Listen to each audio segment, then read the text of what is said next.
All right, here we go. Welcome to Drop the Gloves podcast here at the Chicago Blackhawks Convention. The legend, Stu Grimson, coming in to talk to me for a little bit. Grimmer, good to see you. Good to see you. Thanks for coming out. Good to see you. It's my pleasure, yeah, friend. good to have you. Grimmer, obviously the legend for the Hawks. I was doing some research, watching some fights you had back in the day. I saw some good ones with Marty McSorley and everybody. I was doing a little more research on you. What was your toughest fight you think you had ever? Oh my gosh. That's actually an easy question to answer. When I was breaking into the game, I was a member of the Calgary Flames organization. Yep. And one of the great rivalries of the NHL, and it even stands up today, Edmonton versus Calgary. Obviously. Dave Brown was the meanest, baddest man on the planet. And he was the heavyweight champion of the NHL playing for the Edmonton Oilers back then.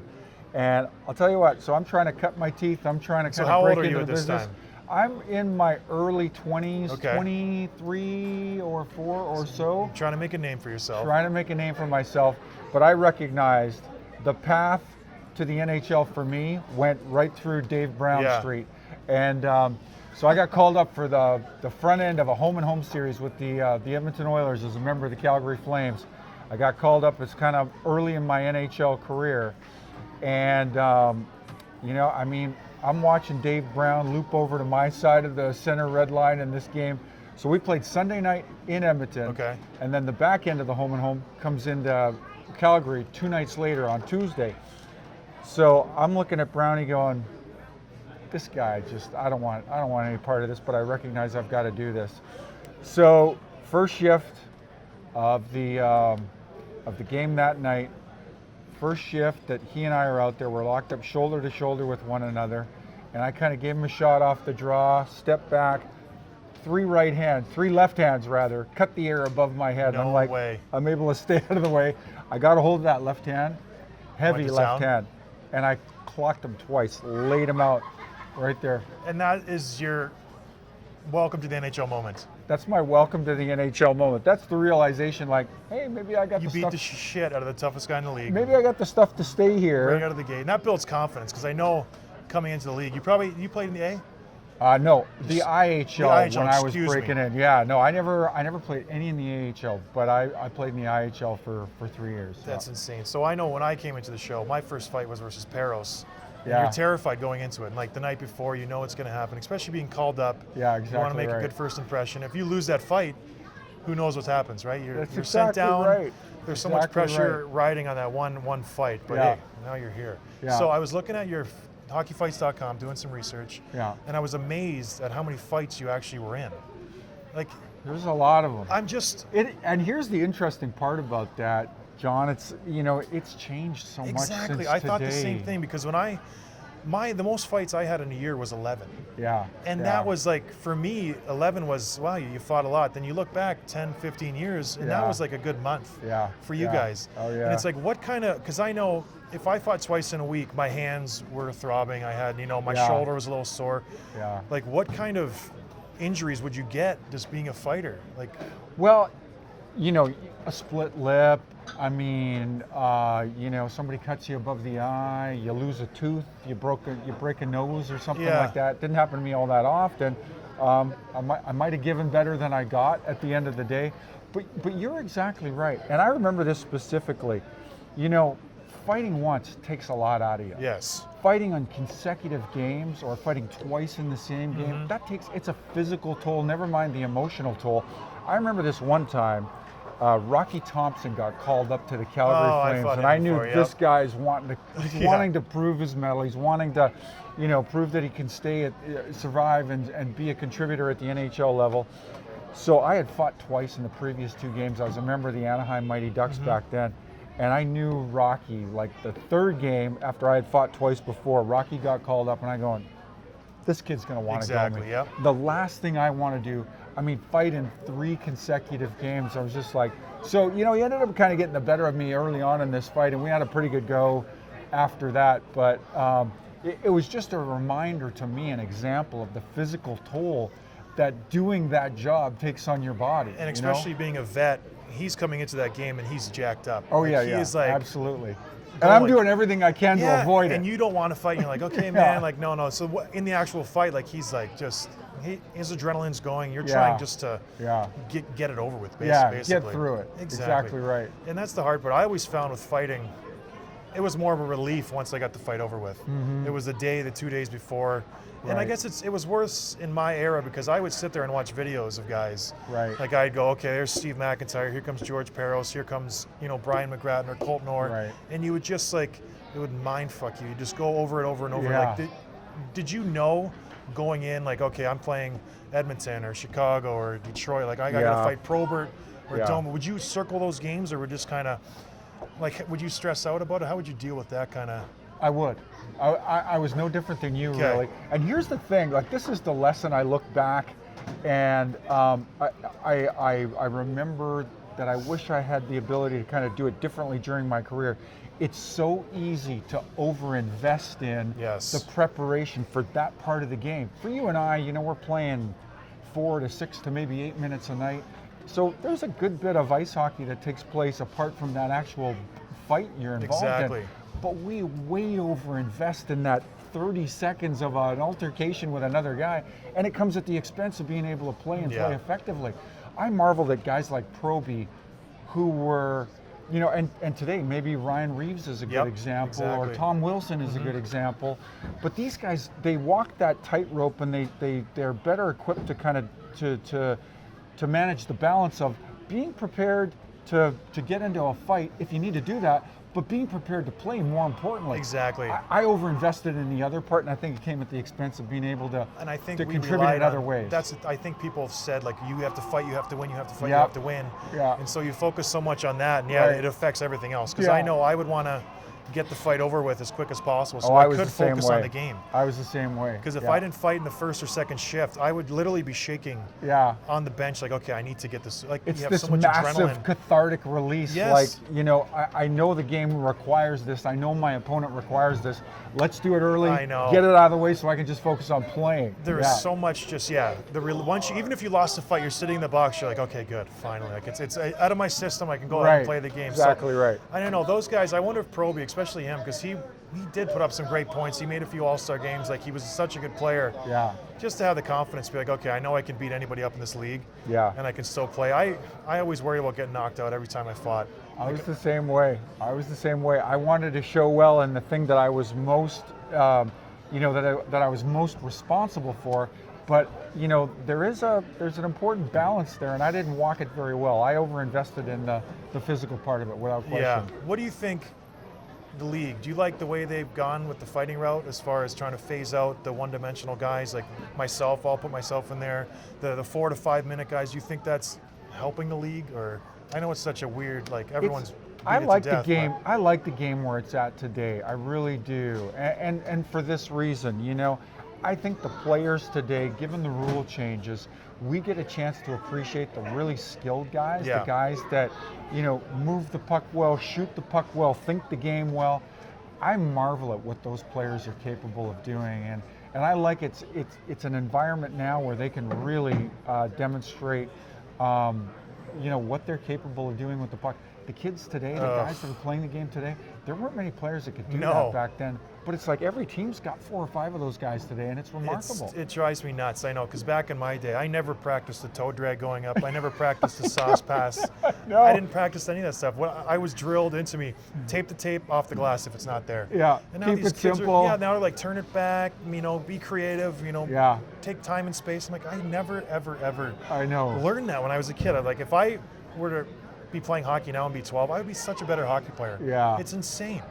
Well, and I think too, this is a point I've made many times. I think the technology today has changed the way the game is played too, because anybody that has an appetite or an interest in learning about what other skilled players are doing, you can jump on YouTube and watch, reams of replays of guys that are doing specific games, and you can, rather than taking an old VHS tape and trying to, and replay a bunch of stuff that the skilled players are doing, it's just so readily available it's on to the you. bench now. And there's no better tool than video to teach a player how to play the game. So I think that's contributed too, and I think it's a part of why these kids play are so skilled. My last few years, they would literally have iPads on the bench where if you would Yeah. mess up, the coach would be like, okay, I think you did this there. And I'm like, no, I didn't know it. And he's like, yep, see, like, yeah, you did. You should have been there. You should have been there. So it is good. And going back to like watching stuff, I would like watch fighters. So if I were to fight you, I'd be like, okay, Stu likes to come in and like pop me with the left. And I would sit there and like do so much research, and it's crazy. But yeah, it's amazing how skilled the kids are these days. Okay, away from hockey, what are you doing now? John, I got a big head. I can wear a lot of hats. I do a lot of things. Let's narrow it down. I'm corporate counsel for a company called Van Meter Insurance back in Nashville. Okay. I'm a studio analyst for NHL Network. Yes. And I'm a real estate investor, and I'm business development for an IT infrastructure company called Mobility out of Newport Beach, California. Wow. So I do a lot of things. You're a Renaissance man. I'm involved in a lot of things. I have a hard time saying no. That's amazing. So wow. it's a lot of fun. So it's a lot of fun. What do you do for fun these days when you're not doing all those jobs? Real estate is my passion, to be honest with you. I really enjoy real estate. My wife Jennifer and I, we love to buy single family homes, fix them up, turn them around, or keep them and rent them. I've always had a real an appetite and interest for real estate, and it's a great way to kind of supplement the financial areas of your life, and we've really enjoyed that. You should do an HD TV show. That would be fun. Yeah. Reaper's Repairs. Reaper's Repairs. Reaper's Repairs. Is that job number 5? Where did that come from? Well, I need to get a cut of that somehow. That's insane. Right. So when you're not doing all those jobs, you and your wife, you're at home. Yeah. What's a typical off day? Typical off day? Yeah, you're not selling homes, you're not investing, Yeah. you're not working for the NHL, you're not We doing live in whatever this you do. great area of Nashville. It's East Nashville. It's just outside of downtown. We got a great little community neighborhood. So we'll be either hanging out in the backyard or riding bikes into town and enjoying the different restaurants, bars, and kind of social outlets in East Nashville. We love doing that. And then there's probably a little bit of Netflix involved, and a then couple of chilling, hours maybe? at the end of the night. Yeah, yeah. Oh, I like that. All right, so how long have you been retired for out of the game? Been out of the game since 2001 was my last game. December 2001 was the last game I played. Did you have the transition from playing? Because I know a lot of guys struggle with that. Like, first few years is tough. How was your transition from playing to not playing? I had a pretty good idea of what I wanted to do after I left the game. I had always enjoyed my role. I was a player representative to the union for most of my career, and I had kind of developed a real interest in that part of the game. So I knew that when I retired, I was going to finish off my undergrad. I had started my undergrad before I ever turned pro. But didn't finish it. I signed my first pro contract before I graduated. So I went back to school for a year, finished that, and then I earned a law degree shortly after that. Wow. All with an eye towards working for the union when I finished playing. So I worked for, you were probably a player during this period. I was in-house counsel for the PA for 2 years before I went back to Nashville and worked as a trial attorney. Wow. And I think especially tough guys, because our job is never secured. Right. Like, what was your longest contract? I actually... Don't even tell me you had a 6-year contract. I had a 5-year deal. Are you kidding I had a 5-year deal. You know what I mean? You think you know a guy. Was that with the Hawks here? I was with Detroit. Okay. And we had a long, deep run. We went to the Stanley Cup Finals, and I actually came up that summer, and I showed pretty well. I had a pretty good run with the Red Wings, so I got some interest. And the New York Rangers tendered an offer sheet 5 years in length that Detroit ultimately matched. So I was locked down for five long years. Well, then that just shits on my points, because I was going to say, being a fighter who's not, well, especially me, I always thought whatever year I was in was my last year. Year by year, 2 years at the most. So you plan for post-hockey. Right. Because like myself, when I was done, I knew, okay, I was prepared for it. Where other guys are not prepared at all because they have those like you're lucky. Yeah. Yeah, no, I was very fortunate. It was just kind of, the stars aligned at one moment in time, and the Rangers made this offer, and That's great. it was for really solid money for an exceptionally, and I was 30 years of age at the time No too, kidding. which was the really remarkable part. A 30-year-old enforcer, you're kind of asking yourself the question at that point, if you're a manager, how much longer is this guy going to be around? But no, the Rangers did offer a 5-year deal that Detroit ultimately matched, and be honest with you, I had another 2-year deal after that. I played another 3 years after So that. you played 14 years? 14 years in the NHL, 17 years pro altogether. That's amazing. Yeah. Good for you. And what do you miss Fooled the him most? for a while, Yeah, my friend. I I know. fooled him for a while. I fooled him for 10, 11, but not, yeah. What do you miss the most about hockey? I miss the room. Yeah. I miss the room. I really do. Hockey players, I think, because, and I'm sure this is true of most team sports, but I think hockey especially because there's a physical component that's so taxing about it. You know, you cry, you sweat, you bleed, Yeah. you do all these things together over a 9-month period. You really develop a close relationship with all the guys, and the camaraderie is really tight, and the barbs in the dressing room are pretty sharp, and I miss that most of all. Which I really do. Which one of your teammates do you feel like was your the best teammate you had? I know when I played, I bounced around. I feel like Jumbo, Joe Thornton was my best Right. teammate, Brent Burns. But which guys stand out for you? Like, okay, they were great guys. Like, oh, there's lots of them. There's lots of them. Too many to number, but you know, guys that I played with that I really I learned a lot from or enjoyed my experience. Ian LaPerriere was my centerman in LA when we were together, and I really enjoyed playing with Lappy. Luc Robitaille was a great teammate in Detroit as well. Sorry, in LA. Steve Yzerman was a great captain, one of the greats I've ever played with. He and I were drafted together, and we kind of came full circle when I landed with the Red Wings back at a later stage in my career. So, a lot of great memories. All right, so we're gonna wrap it up soon. We're gonna do some rapid questions here. Quick Okay. answers, top of the head. That's a challenge for a lawyer. Lawyers don't think in Okay, well, conclusion, you know but what? I'm going to oblige. Long I'm going to give answers, you what short you answers, need. do whatever I'm you going to give want. you what you need. The favorite game you ever played in? Most. Oh, Okay. this will sting for Blackhawks fans, Okay. but I was a member of the Detroit Red Wings. This is the 95 year I'm telling you about that. I parlayed into a 5-year deal. Okay. But we closed out the Blackhawks when I was a member of the Red Wings in the Western Conference Final. I got the game-tying goal in that game. In Chicago or in In Detroit? Chicago. Oh, no. I beat Eddie Belfour to tie the game. We ultimately went on to win the series and close out the series that night. Not a So bad- that was not a a big bad that was a best big moment. night for me. All right, favorite fighting moment? Oh. Other than knocking Brownie out your first one. Yeah, that would go up there. Christoph Oliwa was a lot of fun to fight. Because Yeah. the guy, he couldn't speak much English. He had the thickest Polish accent. And every night I faced off against this guy, it's always, Stu, my team must win this game. We fight now. Every time I fought Christoph Oliwa, those were the words the man uttered. And didn't you, that would terrify me. Well, I got the better of him. Were you I the got biggest better of him. guy? Like, because you're 6'6". Yeah, and I know when there weren't I many was guys 6'8". bigger than me. Yeah, There like you weren't were many guys bigger than me. way No. ahead of the generation. Because back Yeah. then, what was the biggest guy? Like, Guys that were kind of the enforcer, heavyweight, they were kind of in a 6'1", 6'2", 6'3". There weren't many guys that were 6'4", 6'5". Yeah. Not many at all. what would you like? Who would you like fighting better, the smaller guys or the big guys? No, I like fighting guys my size. too. Yeah, I hated my fighting the size. short guys because they would just last you, like just wear you out, and Yeah. try to just like land one Ty lucky punch. Domi was impossible to fight. Right? Yeah, he's always punching up at you.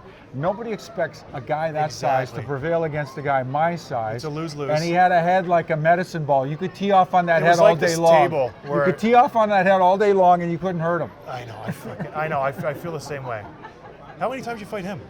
I'm not many? sure. Probably, I would say 3 or 4 Not max. bad. Fought Yeah. Proby about 14 times over the Gosh, you course fought of every my single. career. I wish I played back in your day because when I was You would playing, have been a it hit. would have been so fun because now it's like you beat up a few guys and then no one will fight you the rest of the season. Right, Everyone's so right. scared to lose. And Yeah, it's like yeah. I've been knocked out a few times, but it's just sad. It's probably good the way it's gone, but yeah, fans love the good dust up. All right, anyways, Yeah. well, Stu, it was a pleasure, man. My pleasure. Thanks for stopping in. That was so Ultimately, good. all mine.